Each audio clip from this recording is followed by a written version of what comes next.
So today we're going to do Genesis chapter 3, and today we're going to do a Pakka passage study. Okay, it's going to be a Bible study. May not revolve around one theme and stuff like that, but we're going to do a Pakka passage study. Okay, and I was very inspired by this chapter. I learned plenty of things, and that's exactly what I'm going to share today. Okay, so let's start off. So Genesis chapter 3, beginning from verse 1. So the Bible says, "Now the serpent was more crafty than any of the wild animals the Lord had made." I'll stop here. As Naveen rightly pointed out a few seconds back, there are two words I'd like to highlight in this particular line. One is the word serpent, another is the word crafty. In NKG version, I think it's given as cunning. Yeah.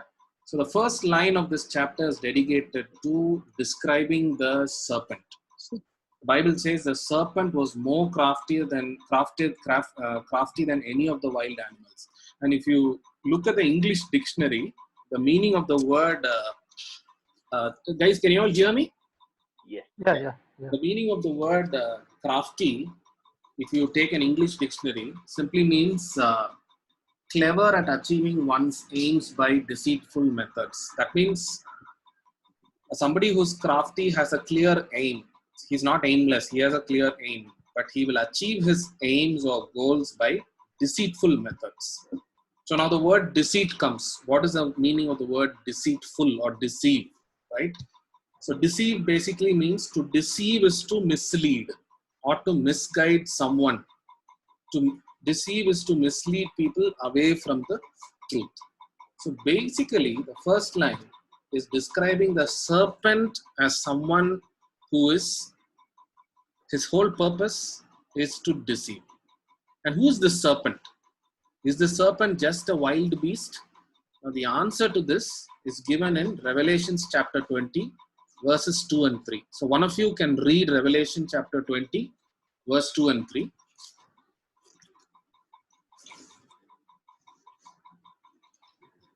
Revelation chapter 2, verse 2 and 3. Revelation chapter 20, verse 2 and 3.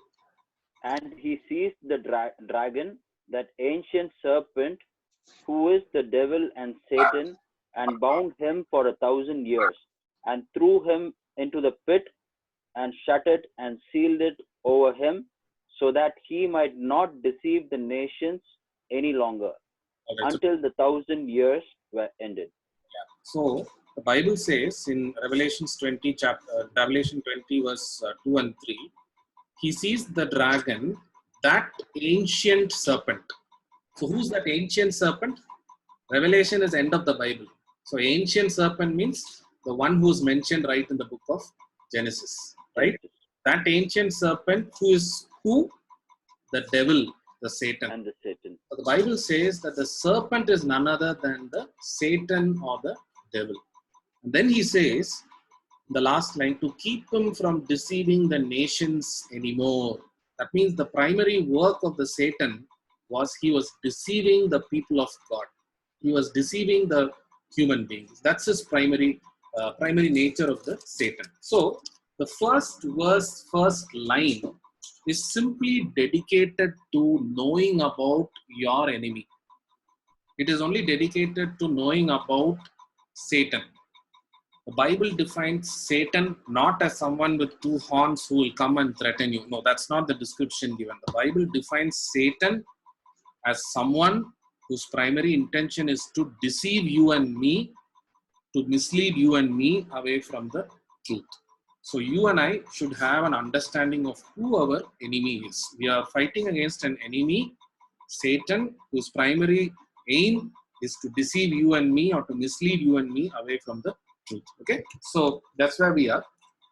And the next, and if you continue the verse, it says, he said to the woman, did God really say you must not eat from any tree, and so on and so forth? Which means we must look at the context to this verse, right? God has obviously spoken something to man and woman.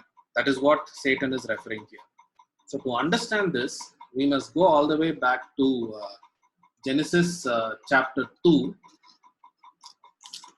And if somebody can read verse 8 and 9. Maybe Nicholas, if you can read Genesis 2, verse 8 and 9. Now the Lord God had planted a garden in the east in Eden, and there he put the man he had formed.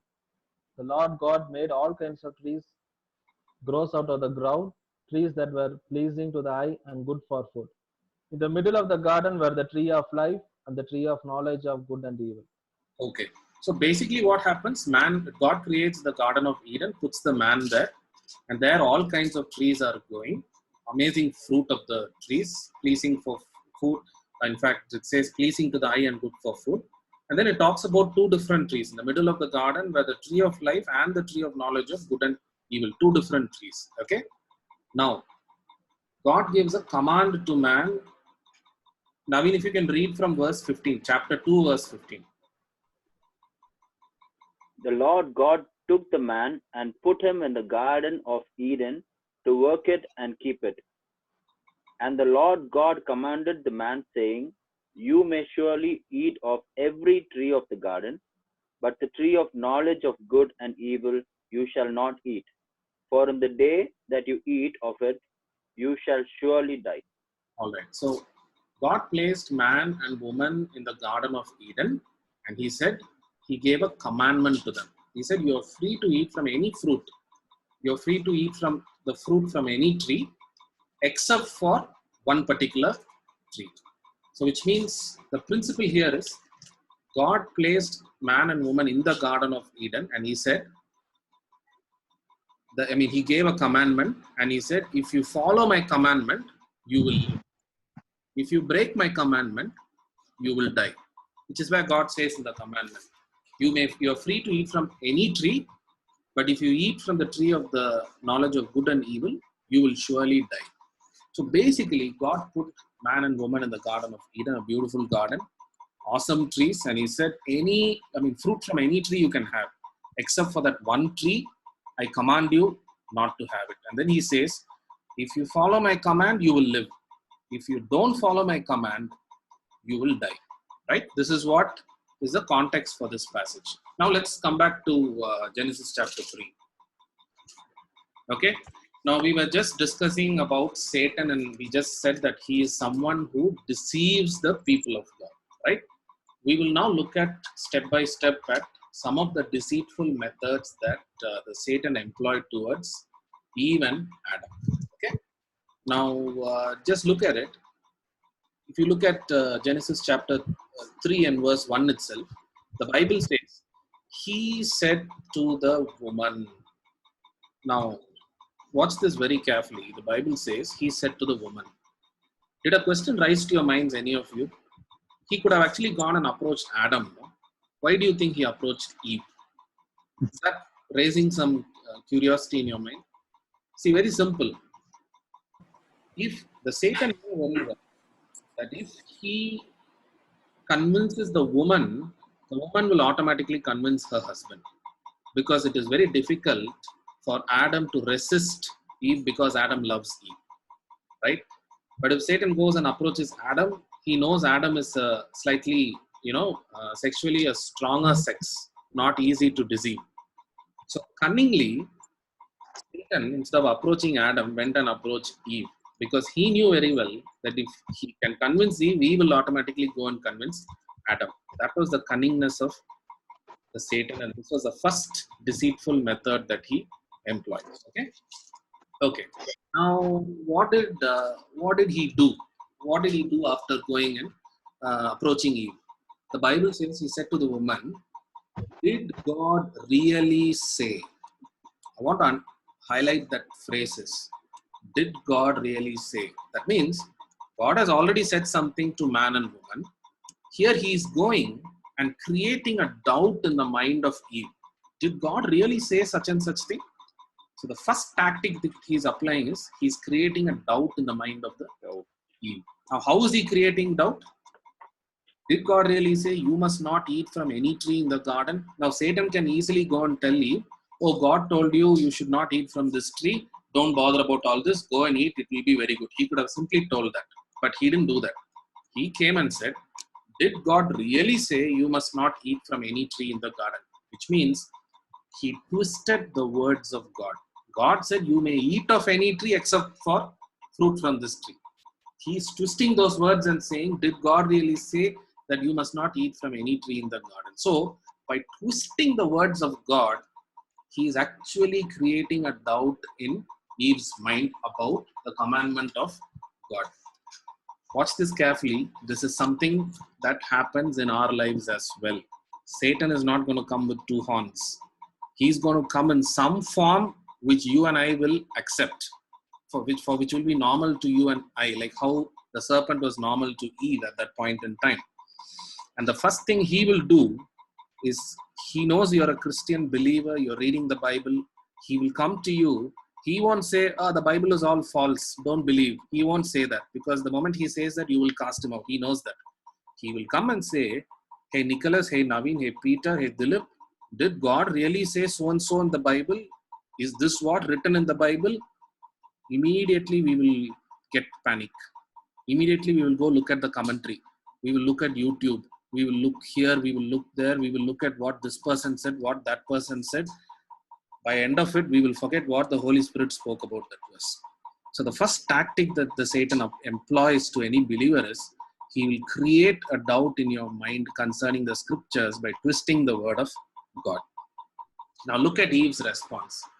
See what Eve should have done by this time.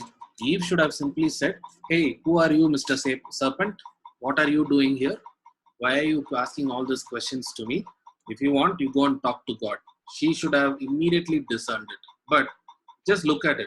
Because there's already a doubt created in Eve's mind, because Satan twisted God's word, Eve very innocently enters into a conversation with Satan. Interestingly, Eve remembers God's command and she says, we may eat fruit from the trees in the garden, but God did say you must not eat fruit from the tree that is in the middle of the garden, and you must not touch it or you will die. Which means Eve was very clear with the command. There is no issue with that.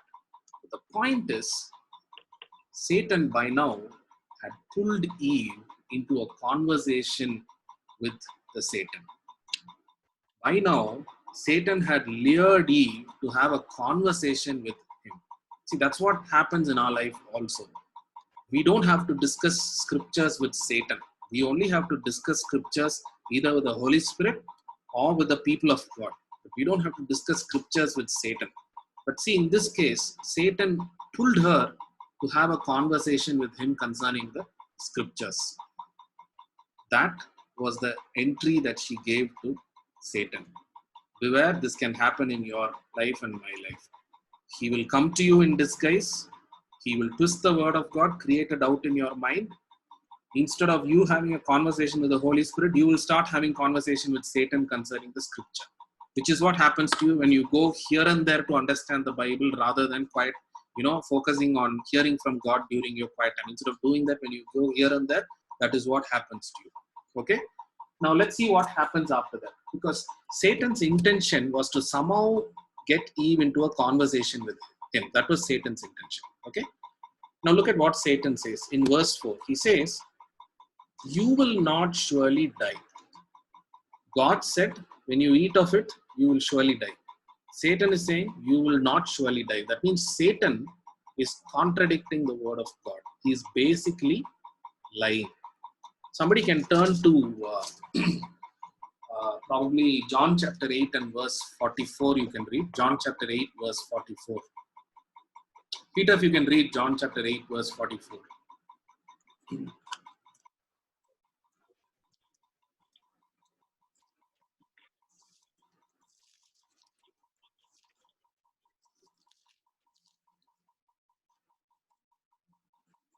Anybody? You are of your father the devil, and your will is to do your father's desires. He was a murderer from the beginning and has nothing to do with the truth, because there is no truth in him. Yeah, When he lies, he speaks out of his own character, for he is a liar and the father of lies. Just watch that last statement. For he is a liar and father of lies. Satan is described as the father of lies. So in this case, he told a lie to Eve, you will not surely die. Yeah. Now, he could have simply said, okay, you will not surely die, go and eat the fruit, nothing will happen. Like that, simply he could have told her. But he didn't stop with that. He made a very lucrative appeal to Eve, which would be very difficult for Eve to resist. Just look at the next verse in verse 5. For God knows when you eat of it, your eyes will be open, you will be like God, knowing good and evil. She made 3 lucrative appeals. One is, your eyes will be opened. You will be like God. That's another. And the third thing, you will know good and evil. Right? So that was a very lucrative offer that Satan placed. So that it was very difficult for Eve to resist.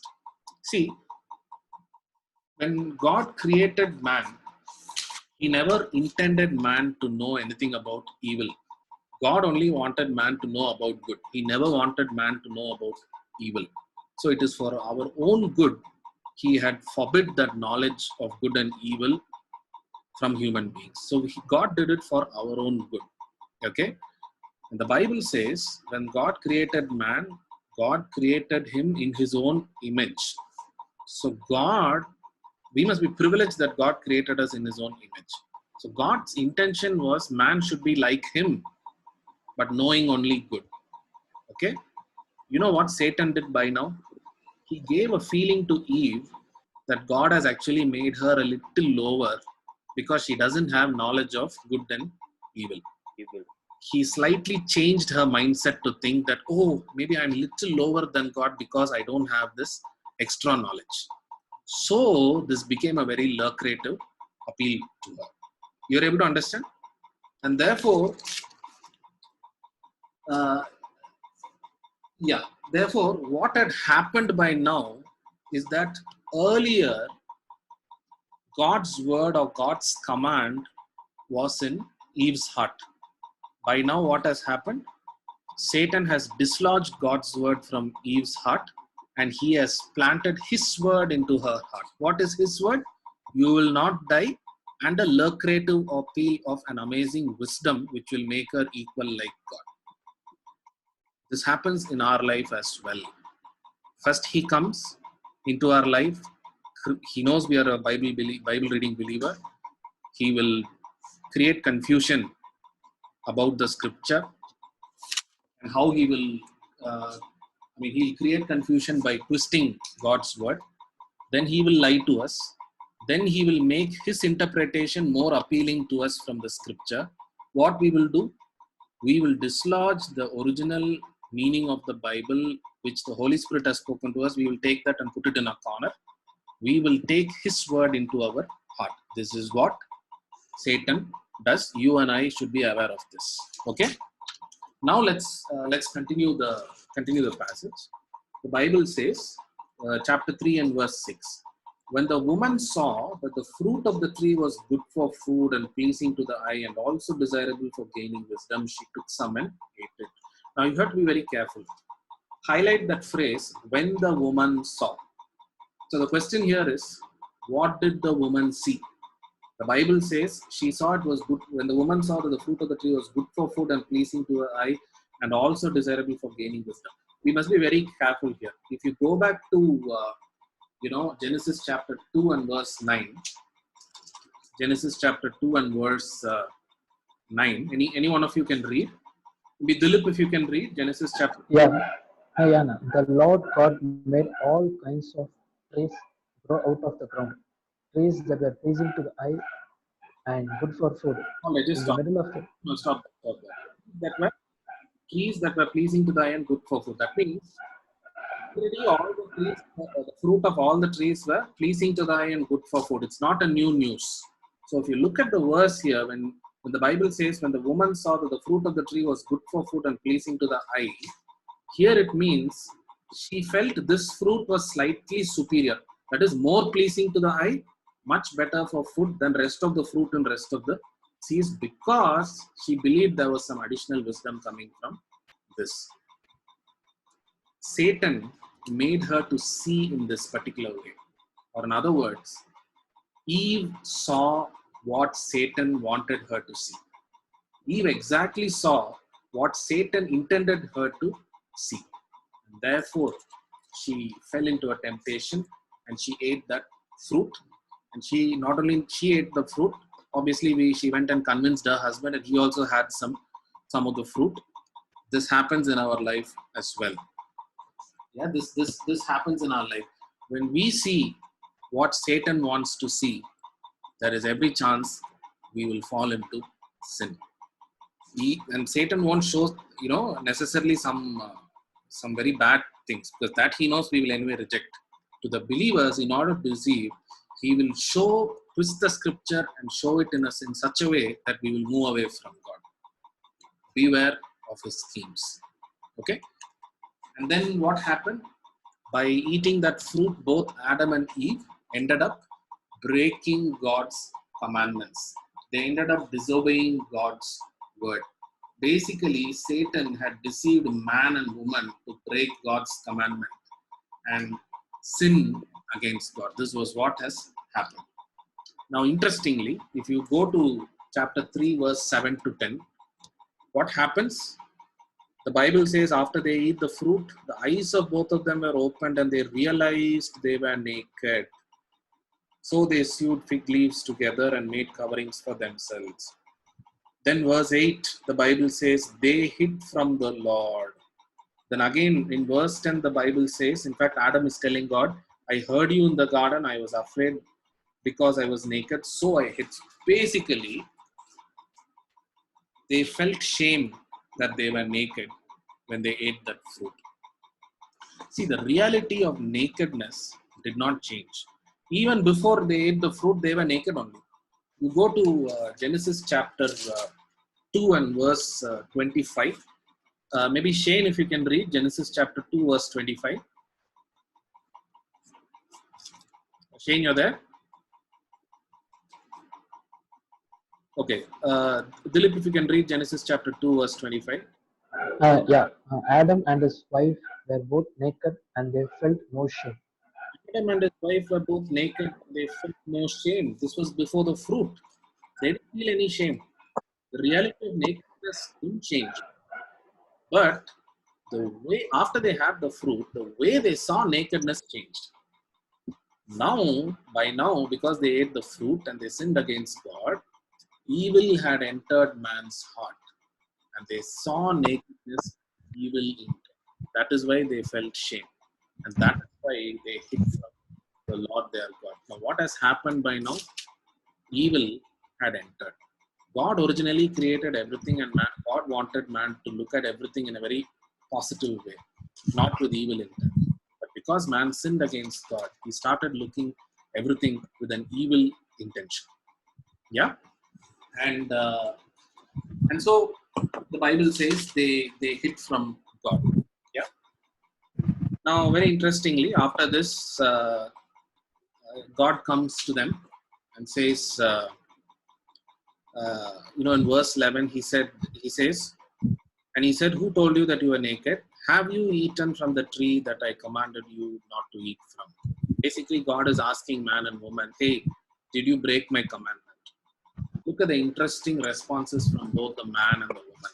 Now, the man says in verse 12, the woman you put here with me, she gave me some fruit from the tree and I ate it. Adam basically blames first God, then he throws the blame at Eve. He said, the woman you put here with me. That means, God, it's your fault. You only put this woman with me. Then he's saying, she only gave me some fruit. It's a woman's fault. So basically, instead of taking responsibility and telling God, Lord, yes, I've sinned against you, forgive me, instead of asking that, he was trying to shift the blame to God and his wife. Then God goes to Eve and says, hey, what is this that you have done? She also says the same thing. The woman turned and said, the serpent deceived me and I ate. So in the end, both of them were not willing to, say, Lord, forgive me, forgive us. We have committed a sin by breaking your command. Forgive us. They didn't say that. They were quick to shift the blame to somebody else. This happens in our life many times. There are many times when the Holy Spirit convicts us, or when people of God when people of God try to correct us, and when it's truly from God, instead of accepting it and saying, and instead of being quick to seek forgiveness, we are generally very quick to shift the blame to either another person or another situation. Lord, so and so person only lured me into that. Lord, so and so thing happened and therefore I reacted this way. Remember, when you and I get convicted that we have done something against God, let us be quick to seek forgiveness. Okay, so that's one more. Now let's move on from there. Okay, just look at verse 12. Right now, not look at right now where we are is Adam and Eve both have eaten that fruit. They have broken God's commandments. Sin has entered into their hearts. Evil has entered into their hearts. All right. What is the consequence of sin? What is the consequence of sin? So what? What happens because they sin? That's what we are going to see now. Okay. Now, God, in His original intention, after creating everything, His original intention was to bless everything that He had created, be it wildlife or be it human beings.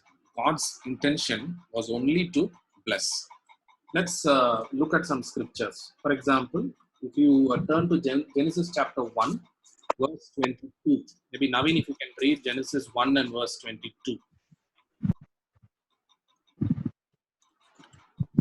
And God blessed them, saying, Be fruitful and multiply, and Yeah. fill the waters in the seas, That's fine. and let That's birds multiply on the earth.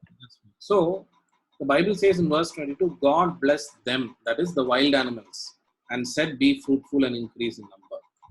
Then again in verse 28, he looks at human beings and says, God blessed them and said to them, Be fruitful and increase. So, which means, after creating the wildlife, after creating the human beings, the Bible says God blessed them. His intention was only to bless man. But now, what happens? What happens in Genesis chapter 3 after they sinned against God, or after they broke the commandment of God? What happened? Look at verse 14. The Bible says, So the Lord God said to the serpent, Because you have done this, cursed are you above all the livestock. To the woman he said in verse 16, I will greatly increase your pains in childbearing. Then to the man he said in verse 17, Cursed is the ground because of you. You know the consequence of sin? Everything that was originally blessed by God is now cursed by God. Blessing turned into a curse. Originally, God's intention was never to curse mankind. His intention was to bless man. His intention was to bless everything that He had created. But now, because sin entered into the world, because of that one reason, everything that was blessed now became a curse. And look at the extent of this curse. If you look at the serpent, the Bible says, Cursed are you above all livestock. You will crawl on your belly and you will eat dust. That means earlier, the serpent never crawled on his belly. It was only after the curse he started to crawl on the belly. Earlier, there was no enmity between serpent and human beings. They were talking freely with each other. But in verse 15, the Bible says, after the curse, there was enmity between the man and the serpent. Earlier, childbearing was never painful. It was a joyful experience. But after the curse, childbearing became very painful. Earlier, the husband only loved the wife. But after the curse, the husband started ruling over the wife as well. Earlier, working and making money or making or the fertility of the ground or the harvest of the ground was a joyful thing. But now work became a painful toil. Only through sweat of the brow man will earn his living. That means God's original intention was never pain or suffering. But because man broke the commandments of God, the command of God, because sin and evil entered into the world, everything became cursed. And you need to watch these statements. God is very clear. If you look at verse 17, you can closely watch verse 17. The Bible says, in fact, God tells Adam, because you listened to your wife and ate from the tree about which I commanded you, you must not eat of it. Watch carefully. I'll paraphrase this to you. God is saying, Adam, I intended only to bless you, but because you broke my commandment, cursed is the ground because of you. So God is telling, I never intended to curse you. I only wanted to bless you. But because you chose to break my command, the ground is now cursed because of you. So the reason for pain, suffering, sickness, curses, coronavirus, everything is not God. It is because man's heart chose to go away from God. Man's heart chose to break the commandment of God. Man's heart chose to disobey the word of God. It was for this reason everything became cursed. Remember, in your life and my life, the Bible that we read here is God's word. And the principles of God's word are given in this book. Your quiet time Bible reading is so important because that is when you will know the word of God. That is when you can follow the word of God. If you don't follow the word of God, remember there are two consequences. Nicholas is mute, Nicholas. Yeah. Remember always that when we break the commandments of God, when we choose to disobey the word of God, there are consequences. Remember that. Not just consequences for our own self, but consequences on our family and our society. Okay, so keep that in mind. And very interestingly, the passage goes on. And the Bible says in verse 20 and interesting, in verse 21, there's something interesting that is written. See, by now, Adam and Eve had sinned against God and they were totally worthless. They didn't deserve anything good from God. But our God is a very compassionate God. He didn't say, that's it, Adam and Eve have sinned. That's it, they're idiots. They're useless. Let us get rid of them. He didn't say that. God knew that man has become contaminated and that is why he's feeling shame. And God looked at man and he said, poor Adam and Eve, they don't even know how to clothe themselves properly. They have only sewed fig leaves, and that was not enough for them to cover their body. That's why they had to hide when God came. So the Bible says in verse 21, chapter 3, the Lord God made garments of skin for Adam and his wife and clothed them. That is, although they did not deserve to be clothed, God still clothed them because he was a compassionate God. Just imagine how many times in our life God chose to clothe us. God chose to take care of us, although we did not deserve it. We must be so thankful for God for his compassionate heart. We don't deserve anything, but our God is a God of compassion. Yep. And then the passage goes on and it says that in verse 22 it says, and the Lord God said, the man has now become like one of us, knowing good and evil. He must not be allowed to reach out his hand and take also from the tree of life and eat and live forever. Now, and then if you read the rest of the verses, the Lord will say, so the Lord God banished him from the Garden of Eden to work the ground from which he had been taken. After he drove the man out, he placed on the east side of the Garden of Eden cherubim and a flaming sword flashing back and forth to guard the way to the tree of life. Now, the reason why God prohibited man from touching the tree of life was, now that man had, and one important thing I forgot to tell, one of the impacts of curse I forgot to tell is that earlier there was no death, now there is death. You remember? God told in the beginning that if you eat this fruit, you will die. That means original intention of God was man should never die. But because of the curse, now man will eventually die because of sin. Okay, so I just missed that point. So coming back to this, here we look at how God is guarding the tree of life. That is, he's prohibiting man to have any more access to the tree of life. See, if you recap properly, there were two trees in the Garden of Eden. One was, if you go back to Genesis chapter 2 and verse 9, in the middle of the garden were the tree of life and the tree of the knowledge of good and evil. God had only told them not to eat fruit from the tree of the knowledge of good and evil. Man was always allowed access to the tree of life. There was no issue. But when he sinned against God, when evil entered, when death entered. After that, God prohibited man from eating from the tree of life, because the Bible says when he eats from the tree of life thereafter, he will live forever. But the problem is he will live forever in sin. And when he lives forever in sin, he will live in separation from God. God didn't want that. Therefore, God guarded the tree of life from man for his own good. But where does this tree of life come? The Genesis chapter ends here, right? Chapter 3 and verse 24. It ends by saying that God guarded the way to the tree of life from man. He didn't allow man to have access. That's where the chapter ends. But where do you think this particular tree of life is given again? Any guesses? If you turn to Revelation, Revelation 3. yeah, probably Revelation 2 also. I am taking a reference to Revelation 22 and verse 14. But you can read Revelation 22 and verse 14. Yeah. Blessed are those who wash their robes, that they may have the right to the tree of life, and may go through the gates into the city. Yeah. So in verse 14 it says, blessed are those who wash their robes, that they may have the right to the tree of life.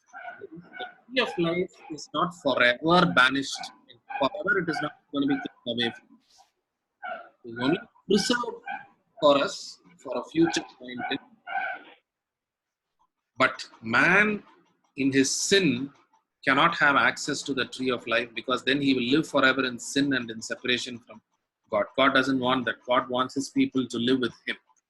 So what God did was, several years later, he, because of his compassionate son, he provided an access to the tree of life through the blood of his son, Jesus Christ. Right? The meaning of this verse 14, where it says, blessed are those who wash their robes, is basically washing each person with the blood of Christ, so that their evil heart is cleansed, so that their sins are completely cleansed. That's the meaning. So when somebody washes themselves with the blood of Christ, the curse turns back into the blessing. That's why in verse 14 it says, blessed are those who wash their robes. Currently Adam and Eve were cursed. But when currently mankind is cursed. But when the same mankind washes themselves with the blood of Christ, that curse turns into a blessing. And we have an access to the tree of life. All those who accept Christ and all those who are washed with the blood of the Lamb have an access to the tree of life. It's kept reserved for the believers. One day, when Jesus comes back into the world as a judge, one day when we rise from the dead, we as believers who are washed with the blood of the Lamb will have an access to the tree of life. One day, the entire creation will be blessed again. We will be blessed again. And we will be in complete union and companionship with God. And we will live forever with Him in His glory. Amen? So that's the plan that the Lord had. Not that we didn't deserve. See, somebody may ask, this is only Adam and Eve. How does this connect with me? This Adam and Eve, this heart that Adam and Eve had, that is the same heart we are also having. The book of Romans chapter 3 and verse 23-24, if you read it, is written, for all have sinned and fallen short of the glory of God. That means everybody's heart the heart of man is in such a way that he always disobeys the word of God, that he always breaks the commandments of God. That's how man's heart is. We have that weakness. So everybody have fallen short and have sinned. And therefore, everybody needs the saving grace of Christ. So we didn't deserve it. We were deserved to be punished, and we were deserved to be sent away forever from the Garden of Eden. But God, who's a loving God, who's a compassionate God, He made a provision through Jesus Christ, through the blood of Jesus Christ. It's written in John 3:16, God so loved the world that He gave His only begotten Son. Why? So that you and I will not perish, but you and I will be washed by His blood, so that we can have an access to the tree of life, and we can live with God forever and ever in purity and in His glory. Amen. So just to summarize this passage, what all we looked at in this passage, if I have to summarize, we first looked at the nature of our enemy, Satan, and we studied how he is not somebody with horns, but he is someone whose basic idea is to deceive us and mislead us into disobeying God's word and thereby making us enter into sin. That's Satan's main work. And we saw how he followed deceitful methods to pull Adam and Eve to break God's commandments and sin against God. We looked at the serious consequences of sin, how why everything that was blessed became a curse. Then finally, we also saw the provision that God has made for man to be released from sin and to have access to the tree of life. Now, if I take a theme for this particular passage, Genesis chapter 3, if I put a theme for this passage, theme means a single line, a single important takeaway from this passage. What would that be? Anybody wants to give a try? Peter or Nicholas, anybody? A theme for this passage. You can do it in various ways. Okay, so let me share this. Let me share, then we can go into the discussion. So the theme I have chosen to put into for this passage is breaking God's commands or disobeying God's word and sinning against God leads to terrible consequences. So as a body of Christ, we have been cleansed, we have been made free, but we must take this very seriously. We must first of all know the word of God. This is why I keep saying we have to meditate on the word of God. It is not enough if we hear good sermons. It is not enough to hear sermons that is massaging to our heart. It is not enough if we hear somebody else teaching the word of God in YouTube or in media or all that. No. That is all fine. But you and I should set apart a quiet time and meditate on God's word and write God's word in our hearts. And we must follow, or in other words, we must obey God's word. Because if we don't obey God's word, there is serious consequence. The Bible has given a clear principle. We live by God's word. In Matthew chapter 4 and verse 4, Jesus says, man does not live on bread, but he lives on the word of God. Remember, take your Bible very seriously. Take the word of God very seriously. Obey it so that you and I can live an abundant, fruitful life. Amen. So that's the passage. Those are the learnings that I had from this passage, which I wanted to share. Completely a passage study, not a topical study. So now I open it for the group. Probably if there is. So what